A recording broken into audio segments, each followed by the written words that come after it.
Now, one of the other things we did, besides gluing, was painting. Now, Bruce has 2 lighthouses here. There's one, and there's the other one. And we've probably had them for 15-20 years. And the coloring was bad, and the lights didn't work.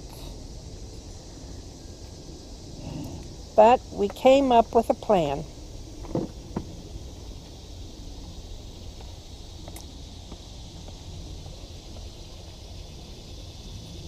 We got solar lights from the Dollar Tree and put them in. And they work fine. And since now we got them working, we need to get them painted. So this was one of the hot day jobs that Bruce did. So he painted this one.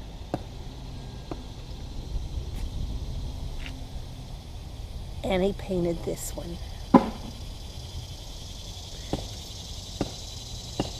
So they look pretty good, I think.